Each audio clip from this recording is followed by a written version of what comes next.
Hey, Beate, thank you so much for being with me on the Purposeful Mindset podcast. I am super grateful and honored to be speaking to yourself after going through your bio and just checking out the amazing work you've been doing in the world, and the kind of experience that you have in the field that you're in has just been remarkable for me to go and like dig deeper and see and do some research on yourself. And honestly, I'm honored to have you on the show. So thank you for sharing your time with me. And I want to go straight into it. I really want to like dive deep straight into what is Beate's top 5 life lessons from everything that you've done in life and business. What would you say, to summarize in a nutshell, your top 5 life lessons are? Well, first of all, thank you so much for having me. It's really an honor to be here. I especially appreciate sharing sort of the wisdom with another generation and allowing people to figure out. A lot of people sell the dream. I sell the tools.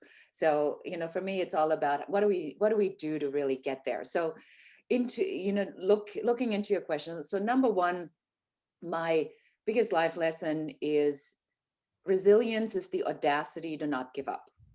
Hmm. So a lot of people are afraid of making mistakes. A lot of people are shocked about COVID, the pandemic, and life is so difficult. And something happened. Their heart is broken. They got fired. They tanked. They tanked an idea. They blew the money. They bought a bad car, and they're utterly crushed by what life throws at them. And resilience is, I mean, again, the audacity to not give up. You just keep going again and again and again. Life lesson number two, do not take it personal, Yeah, I love this one. This is my favorite one. ever. Yeah. Because if you're not making the sale, it may not be you, it may be them. It may be that they're not the right person for you. If you don't get the job, then there's probably a better job out there for you. So a lot of people, when they take it personal, they say, "Well, it must be something that I'm doing." A lot of it is really our education and the system that we've been growing up in, and I'm sure you, with your mindset piece, have a lot to say about this, Mhm. Sadiq. That Definitely, we yeah. just we just buy into this bullshit Yep. of what we've been taught, and then we go like, "Well, my mom always says it was me. I was the problem. So now I'm going to carry that torch, for the rest of my life. It's just always going to be my fault." And you just got to let that go, because that really doesn't help you with anything. That's 100%. the number three, is courage. Courage. Courage means you feel the fear, but you do it anyway. Hmm. So a lot of people say, well, when they hear my story and they say, well, how did you overcome all these, how did you overcome the decade of bad luck? And again, I say that it wasn't that I wasn't afraid. I was afraid. It was just that I was not going to drown in a puddle. Hmm. If I drown, I will drown in an ocean. Hmm. I love The that. fire that takes me down isn't going to be a match, it's going to be an inferno. At least it's worth it, you know. So when you look at courage, is what's the downside, what's the upside to it? And most of the time, if you don't have the courage to do it, nothing really changes. So courage just means, do you have the courage to try something different? So I feel, courage is probably the thing that brought me um, the most success, is because I figured, what do I have to lose? And Hmm. people say that, what do I have to lose? But what does that really mean? What do you have to lose? Yeah. It really means that you have to make a choice of, if you continue with what you know, you will stay where you are. Hmm. It is only when you add an external other element, usually necessary with courage, that something is going to be changing. Number four, mindset. Clean thinking is, like, I think, the key to everything. Yeah. And we find this so often, again, I call it the USB port, Sadiq, where you put it in the back of your brain, and then the program is loaded. Hmm. And by the time we're seven, that program is fully loaded. Don't go outside. It's too dangerous. Don't touch that. It's hot. You can get hurt. Don't go too fast. Is it safe to go there? So our minds are filled with all these expectations that the world is a hostile, dangerous place to be. And then we go into life and we start our careers, and then somebody says, well, take a risk. And you go like, what? That's completely contradictory to everything that I have heard before. And so mindset means that you are putting a conscious USB port in on the other side. And that program overrides all these thoughts that are running with new thoughts until the system finally overwrote them completely. Yep. And then you go, it's a great day. I wonder what great things are going to happen today. Opportunities are going to come to me. It is so easy to find new clients. Getting a promotion, piece of cake. That you really get yourself into the expectation of positivity through a positive mindset. And then let me think about what is my number 5. My number 5 life lessons is what my dad told me, and I'm going to say it as it is. I'm going to tell you how he told me. He says, before you tell someone he's an asshole and to buzz off, make sure you never need them again. Wow. That is a powerful, powerful piece of wisdom from your father. Because you just don't know, because inevitably that person is going to be in that position where they're going to know someone or slept with someone or the best friend of someone or the bridesmaid or the godmother of that opportunity. That's your next thing. So you got to keep your personality in check to make sure that you know, when you make an enemy, make sure you never need them again. And that's, that one's so powerful, because I think there are a lot of times when, being in the whole mindset space, and, just in constant communication with people in our life, we always, like, I found, like, through the last 6 years of my journey, I found a lot of people they tend to judge others before they actually make a rational decision.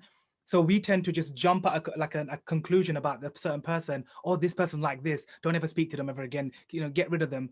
But how do you know? Like, just because they did one thing that maybe not even to yourself, it could have been one thing they did to, like, a friend of yours, for example, but you're judging them based on that one thing, and you don't even know them.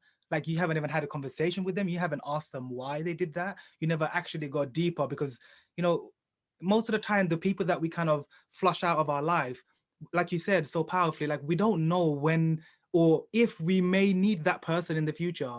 So I like the way your dad said, like, so amazing, like, make sure you don't need them ever again, like, because that's the most awkward situation would be you get rid of someone, but later on down the line you're like, damn, crap, like, that's the person I really need to speak to right now, because I don't know, the experience, or they know that person that I need to get in touch with now. So I think that's so powerful. And also, I wanted to ask you, Joe, do you know when you were talking about the USBs, what like actionable tools would you give people right now listening or watching on YouTube? Like, what actionable tools do you think people can, like, have, like, create that daily habit where they can actually, like, start overriding the negativity and the past programming of their mindset, so they can actually go and improve and find positivity and peace and live a more mindful life? I think the easiest way really is when you get up, do not watch BBC or CNN or any one of those news channels. Take that half hour when you are waking up and you're drinking your coffee and watch a podcast, listen to a podcast, or watch a program, or all the programs that we all invested in, those self-development programs that you haven't looked in. Listen to something every day for half an hour, and make sure that before you go to bed, the last thing that you put in your mind is something positive. So that you know, I think these are really the bookends of the day, the morning and the evening, is how you show up. I just came off a 90-day mindset program where I spent thousands and thousands of dollars to literally get up every morning at 6:30, and for like 90 days straight, I for 30 minutes every day, I was in this reprogramming of, the overriding of my, the overriding of my story.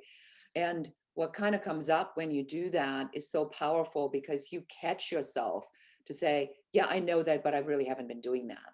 Or I know that, but you just catch yourself with saying things like, well, if I haven't emailed my list in a long time now, if I'm going to email, I'm going to get a lot of unsubscribes. What makes you think that they're not thrilled to hear from you? Mm-hmm. What makes you think that when you send out an email after you haven't sent out an email, that people are not going to go, oh my God, so great to hear from you, Sadiq. Where have you been? Exactly. Right. So it's that versus that programming. And when you catch yourself in these moments of I'm doing it again, you simply ask yourself, is it true? Is it true that when I send out an email that people are going to unsubscribe? Well, the truth is, I don't know that. Like what you said, when you make a judgment on a person, the question you ask yourself, well, is it true? Do you have all the facts? Is it a fact? And then you have to say, no, I don't, because I don't even know this person. I've never even had a conversation with this person. They just looked at me funny. And based on that, or based on what somebody else said, I made a judgment that I'm not even Mm-hmm. sure is true. So it's a lot of self-discipline. And Sadiq, I find that a lot of people really take the easy way when it comes to that, because it's so easy to just react to Yeah. life, Mm-hmm. right? My boss doesn't like me. My client is stupid.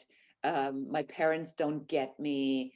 Life is just so expensive. COVID is so difficult. There's just no opportunities out there. That is all a bunch of BS, cheap excuses so you don't have to show up. 100%. And that's literally what I share every single day. Like, there's so much opportunity in the world, but why is everybody complaining? Like, why are you making excuses? Everybody's talking about, oh, COVID is either gonna make you or break you. And I'm like, no, why don't like get rid of the break you part and actually focus on making you in during this time. I just shared a video today at the time we're recording this about like so many people have free time right now, right? They're at home, they're either working from home or they're very like, it's very limited how much they're going into the office or the workplace and they're coming home.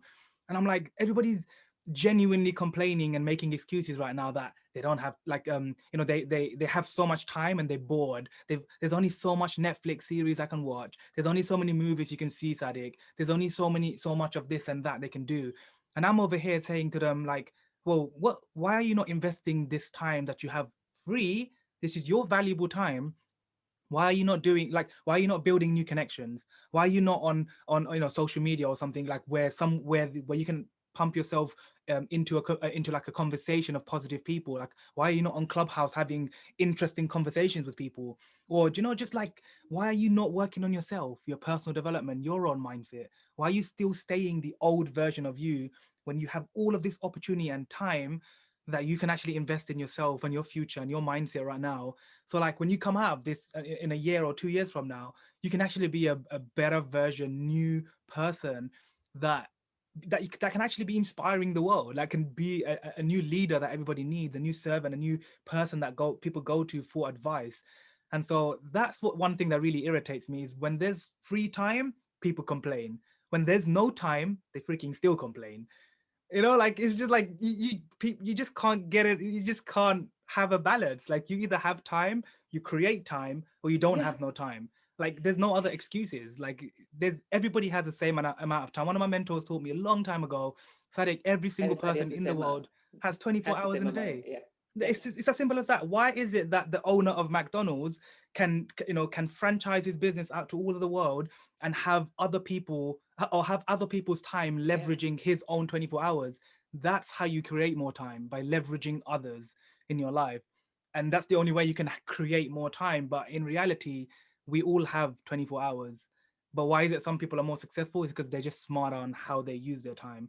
And yeah. and most of us are very just like, oh, we just want to do everything ourselves. And that's all. And like, and we can't deal with it, or we fall into depression, anxiety because we're doing too much. Well, if you're doing too much, why don't you take some time out then? Why don't you take a break? Why are you doing so much? Like, why don't you do what's enough for you, right? So that was kind of interesting what you were sharing, because it's just the mindset aspect of everything is so important, but also the upgrading of what you were sharing is equally as important. And also the other thing that you were talking And I about want was, to, I want to add, Sadiq, I want to add one piece to that. So with COVID, it's really interesting because remember, like a year and a half ago, what did we say? We said we always stuck in traffic. We have mhm, no time for ourselves. We have no time for our families. We don't even have time to tuck our children in at night. We have no time to cook a home cooked meal. We don't have time to go grocery shopping. We're always on the road. Our suitcase is always packed. We're always traveling from A to B. We don't have time for our relationships. We're not spending enough quality time with anyone. And look what we collectively created. The universe listened, God listened, spirit listened, and said, okay, well, if the whole world is so stressed out, let's change it. Let's just make it all stop. And I believe that, what you just were sharing about, that people are so attached to their stories of, I'm either this or that, I'm either too busy or bored, is because they really don't want to take responsibility for where they are at, because it's so much easier to say, well, my boss is a jerk. My company wants too much from me. It's too difficult. Well, because of COVID, it's a cop out. It's a cop out to say that I therefore relinquish control over my life to external circumstances, and therefore I can't be blamed for the circumstances of my life. Done. Yeah.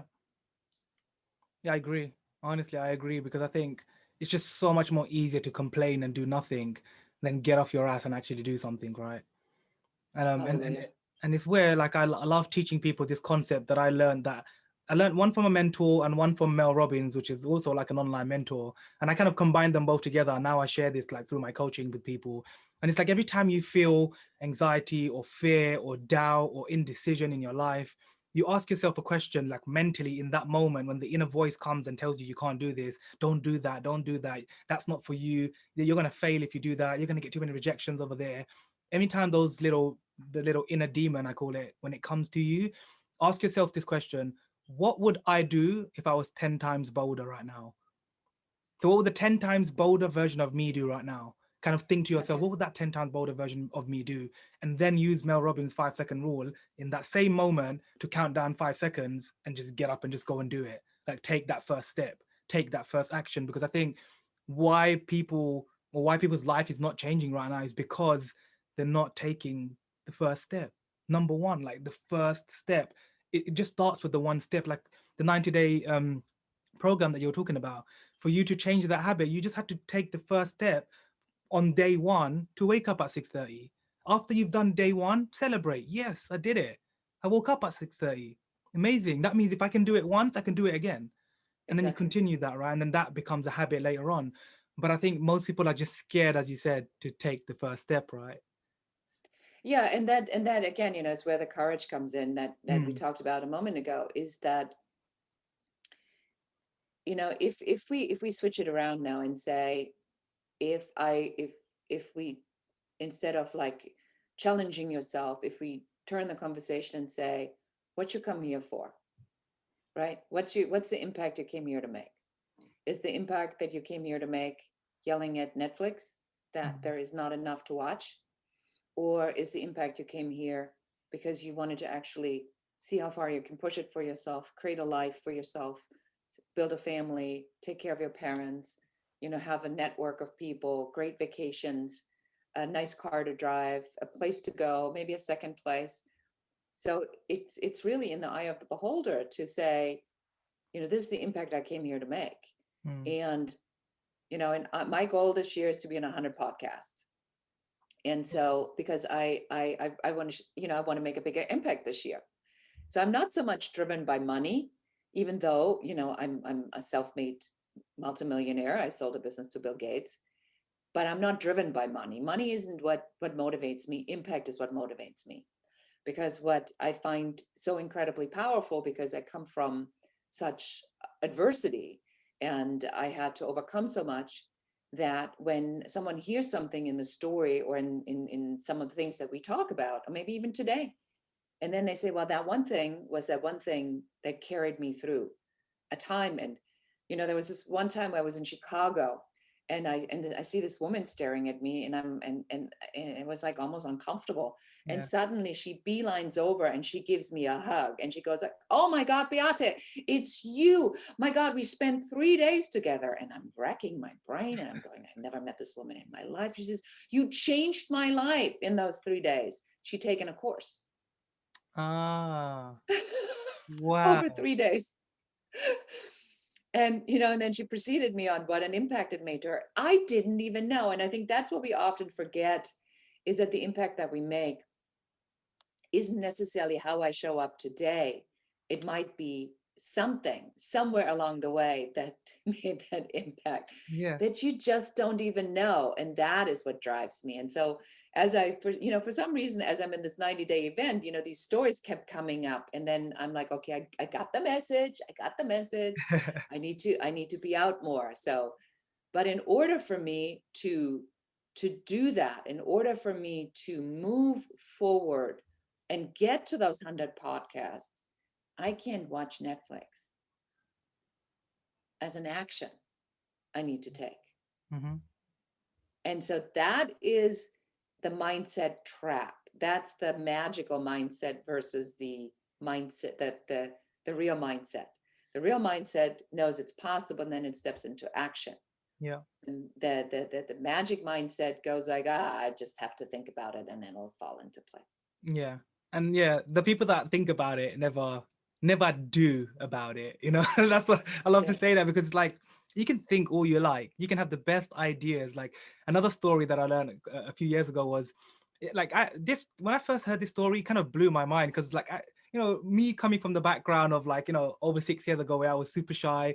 I couldn't speak to a woman. I had 8 friends. All I did was play Call of Duty, go to work in the bank, come back home. And to be who I am today, sometimes I kind of pinch myself to be like, damn, like, I've done a lot in the last 6 years, and I've Yeah. actually gotten older and wiser. People tell me that, what, you're 28? And I'm like, yeah, but you speak like you're 38, or you think like you're 38. And I'm like, thank you very much. But like, I just don't waste as much time as you do watching movies and things that are not important to me in my life. I used to, because I literally all day, all night, I used to just play games. But once I had the shift, the little click, the moment in my life that the light bulb and the popcorn popped, I was just like, why am I wasting time with people that I don't even like, wasting time doing something that's not adding any value or impacting my future in any positive way? And then I just started going into the actions. And so that story that I went to an event once and someone shared was, where do you think is the most like where is the richest place in the world, basically? And I was trying to, when the guy asked the question, I was thinking, like, where's the richest place? In my mind, I was thinking of countries. Let me think. Oh, I know there's a lot of rich people in India, China. But I'm thinking of the countries, richest place. I wonder where it is. Could be America, the white, like, I don't know. And so I'm thinking of the countries, and the guy, he got some of the audience members to share. Where do you think? And everybody's like, yo, America, this place, or that place in China, or Hong Kong, and all of that kind of stuff. And then the guy said, that was all good, but let me give you the real answer. The richest place in the world is actually the cemetery, like the graveyard, because every single person who has passed away and are in those graves had the most magical, amazing, most impactful ideas in the world, but they died with the idea in their mind and didn't create the real impact in the world, didn't leave something, a legacy behind. They could have been the richest place, the richest Oh, person wow. and in the world. And so that really made me introspect as a young guy. I was thinking, wow, like that is so interesting, right? I never thought of that. Like people die with these amazing ideas in their head and they never get to take action on it. And so I asked myself, do I want to be that guy that dies not doing something that I love? Even if I don't get paid for it, I don't care. Like I've been making content for the past 5 years, 0 pence, £0, $0, zero, nothing, just free content for people to consume of my energy. And so when I went into coaching at the beginning of 2020, it really hit me like, wow, I've been given a lot of impact. And I think people will actually charge me for this now. And I feel like I have value to share with the world now. Let me start charging people and put a price to my time, to my value. And so I started doing that. And I was like, oh my gosh, people are actually willing to pay me to give them advice, to coach them, to literally hold their hand and hold them accountable to their dreams, their goals, because for some reason they're stuck in the mind and I've overcome that mindset so I can help them. And so that's why I genuinely loved what I do today. And I love connecting with people like you, Beate, because you get to have these like miraculous conversations, right? This one conversation, you see, just has made us both a little bit more smarter, a little bit Yeah. more confident, a little bit more positive, and just we know this. And like you said with the story of that lady in the train, like this podcast episode is going to be consumed by someone. So you guys listening, right? Like you're watching this on YouTube or you're listening right now, like you're going to listen to this. And if you guys don't go and show Beate some love, you don't message her, you don't like leave a comment under the video, and like you don't tell her that she made an impact in your life, then how would she ever know? How would the people that you listen to on the podcast ever know that you actually did change their life unless you go and message them, right? Yeah. So so a Yeah, lot. and I think that's a really important part that you're saying as well, is because a lot of us, who are in this space that are dedicated to making an impact and really contributing to healing and improvement, self-improvement, and figuring out on what you came here to do and help you to make that happen, is that most of us are not driven by money. Most of us are driven by impact, and we are here. And so when we hear these stories, and we have bad days too, I mean, we get up sometimes and it's like, oh gosh, how much money, time, or energy do I have to put into this before it pays off? But when you hear that you made that impact, that is the blood that runs through our veins, and that is what makes us get up another day and do it again. And because what price can you put on changing one life? Nothing. Yeah, it's amazing. It's just beautiful. I'm grateful that I get to have this conversation with you. And before I end the show, Beate, I want to ask you this one last question that I ask all my guests to get you a little bit thinking deeper before we end the show. And this is the question. So I want you to imagine that you are on a TED stage, giving your phenomenal TED stage speech around your story, about your life lessons, and the impact and the idea that you want to leave with the world. And you've given this phenomenal speech of 15 minutes, and right at the end, you want every by the way, there's 90,000 people in the audience. I always Uh, mention that number, 90,000. There's 180,000 eyeballs looking at you. I have it in my vision. Manifested it, right? Manifested it. Yes. Awesome. So now I want you to imagine you're there on that stage and this audience is looking at you. And at the end of at the end of the talk, everyone leaves this one liner, they leave this one last sentence to leave an impact and some kind of a energy with the people in that room. What would that one sentence be to the people in that room? And then go ahead and like kind of tell us a little bit more about what does that mean, and how can people actually go and use that sentence in their actual daily life? So my one message, my one most important message is fail faster. I love it. I love it. And why would, because I know that, but why? Like, why should people fail faster? Because some people are just confused right now saying, what is this lady talking about? Like, why should we fail fast? We want to succeed. Tell them why we should fail faster. Because life isn't exactly like this a princess story when one day I woke up a princess and then things went right the entire time, and then somebody gave me the crown and I became queen and lived happily ever after. These stories just don't exist. Life usually is a scribbly scrabbly, crazy up and down. And so if you get used to failing faster, you're eliminating the dead ends. So, people get very upset when they fail or they hit resistance, and they go, man, wasted all my time. And, why did I do that to myself? If you were to change your attitude, and just like when you are, having a good old map, or, a GPS that hasn't been updated and you are in a dead end, and and what you do is you go like, oh, okay, I'll just have to find another way.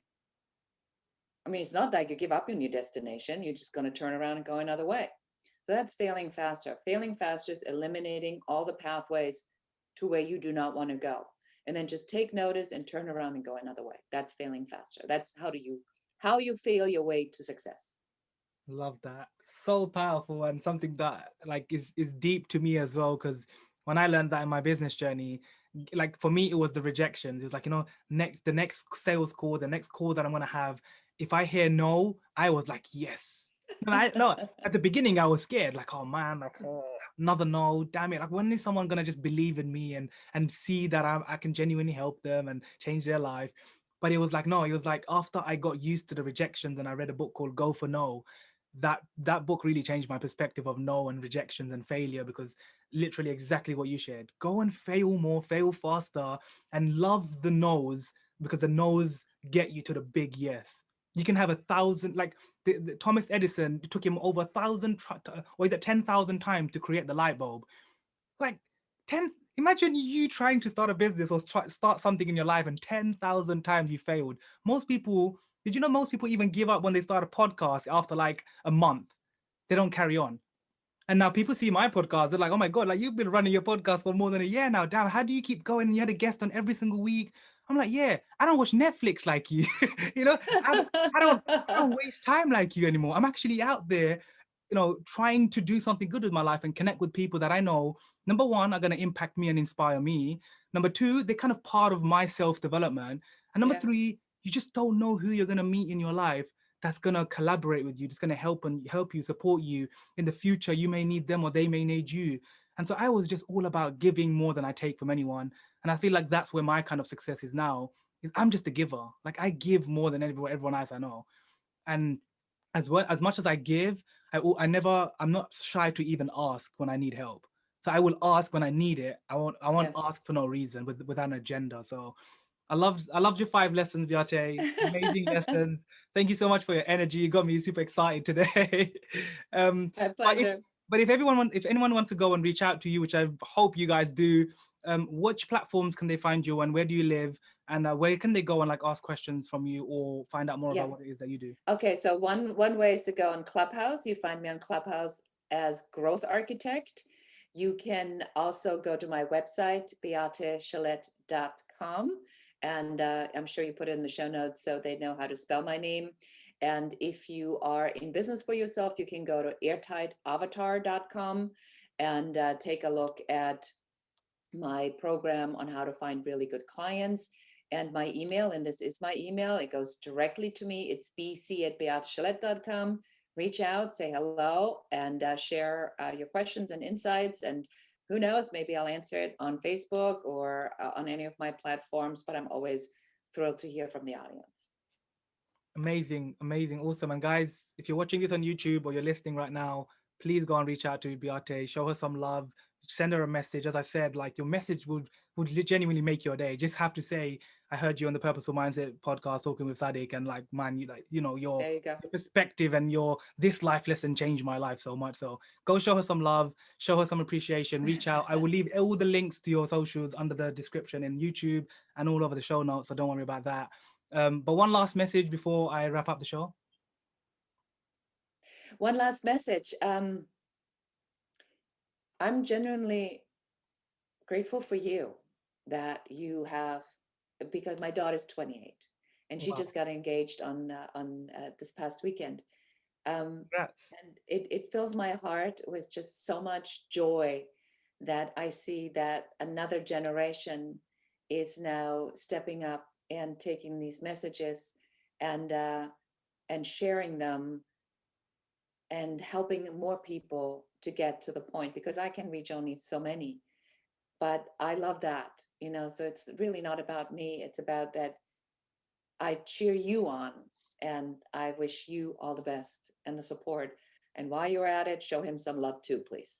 Thank you so much, Beate. I really appreciate that. And everybody listening still, we are definitely going to go and do a clubhouse very soon together, Beate. So I'm looking forward to have another conversation and a more Yes. deeper, intimate conversation over on Clubhouse. And just thank you for your love and your appreciation and your energy and for the wisdom that you're sharing in the world. Because I may be 28, but it's us 28-year-olds that are learning from you guys and have learned from your experiences, your mistakes. And it's why we've want to fail faster now. So when we get to your age, we can actually also have left that legacy and that impact behind us as well.